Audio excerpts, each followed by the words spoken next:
Hello, welcome to CBA, coming to you from Hargeisa, Somaliland. My name is Abdillahi Hassan and you are watching CBA News in brief.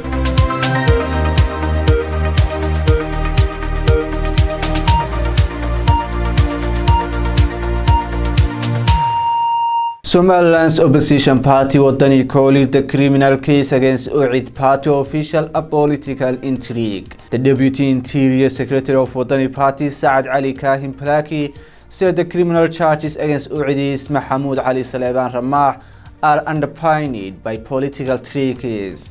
He said the objective is to prevent Mr. Ramah from running for parliament in the coming election, thus by convicting him in a court of law, which disqualifies people from running to elected offices. Mr. Balaki said the government will fail in its efforts to convict Mr. Ramah on the charges he is accused of. He argued that President Bihi himself campaigned on the same statements that Mr. Ramah is held in custody for. The Deputy Secretary of Wadani Party also accused the government of using the might of the National Armed Forces against the opposition parties. He said the proper thing was to utilize the army for the national defense, especially in the eastern border. The Interior Secretary of U'id Party, Mahmoud Salaiban Ramah, was arrested on December 26th. He is charged with sedition, propagating false reports against government agencies, and defamation of the Speaker of the House of Representatives. The Speaker of the House had dropped his defamation suit against Mr. Ramah. However, the Prosecutor General kept his name in the charge sheet. The Grand Sultan of Somaliland's clan is warned against the rumored plans for the detention of Faisal Ali Warabe, the leader of the opposition party U'id. Sultan Mohammed Sultan Abdiqadir said President Musa Bihi should not harass the men he beat in the last presidential election.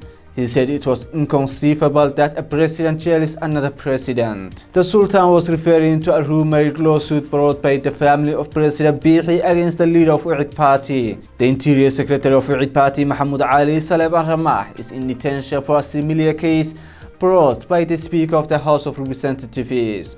Although the Speaker had dropped the charges, Mr. Ramah is in custody for 10 days. In this statement, Sultan Mohammed emphasized the opposition parties' right to criticize the government. He also called for the release of detained opposition official Mahmoud Ali Salaiban Ramah. The leader of the opposition party U'id is outside the country right now. When asked about the lawsuit against him, Faisal Ali Warabe said he is not aware of it officially. Last year, the government of President Bihi arrested 89 people for expressing their views, according to the Independent Human Rights Center organization.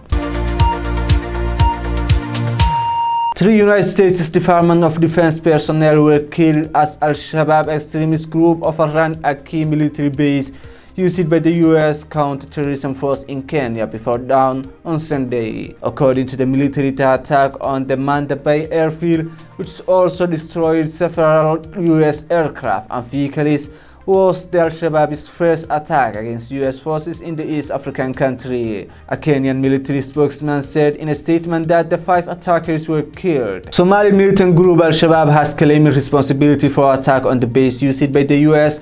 and Kenyan military teams. A Kenyan police report says 2 fixed-wing aircraft, a U.S. Cessna and Kenyan Caravan were destroyed, along with 2 U.S. helicopters and multiple U.S. vehicles at the airstrip. An internal police report clarified that the destroyed aircraft at the joint U.S. and Kenyan military airstrip at Maanta in Lamu were not in use. The U.S. Army said that initial reports reflect damage to infrastructure and equipment and promised to disclose more information once accountability of personnel assessment is completed. The police said 5 suspects believed to have participated in the attack have been arrested and are helping the security agencies with investigations.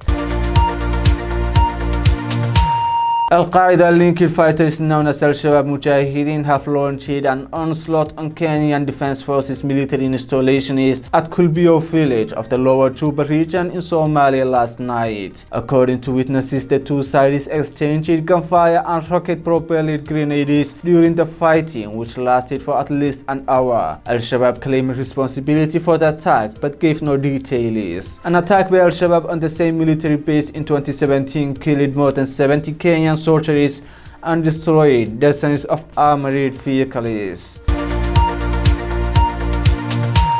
The Somali Tourism Expo 2020 has ended today in Mogadishu, attracting travel agencies and tourist enterprises from the region and cities across the country. The expo covers the whole of Somalia, where more than 400 exhibitors from home and abroad are showcasing their unique cultures and tourism resources. Somalia's strategic location and historic sites are a major advantage for the country's tourism sector.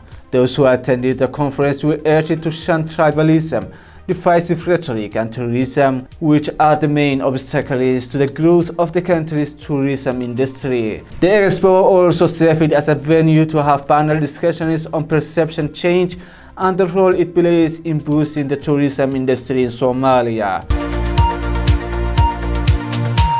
The Ethiopian government has launched an electronic single-window project, a one-stop trade service system, in a ceremony held at the Prime Minister's office in Addis Ababa. The project connects 16 regulatory agencies and enables traders to process all documentation relating to import and export through a single electronic submission. Ministers, ambassadors, heads of different institutions, and invited guests, including Prime Minister Dr. Abiy Ahmed, attended the launching ceremony on Saturday. The Prime Minister said the new system would facilitate ease of doing business in Ethiopia, which is part of the country's homegrown economic reform agenda, by creating a paperless environment, eliminating and coordinating multiple physical inspections and repetitive documentary submission. It will reduce clearance time from 44 days to eventually 3 days. The electronic single window is planned to improve transparency and reduce corruption by minimizing the opportunities for physical interaction. Thank you for joining us. That was our news in brief. Stay tuned for our full and more detailed news coverage with Yonis Deko.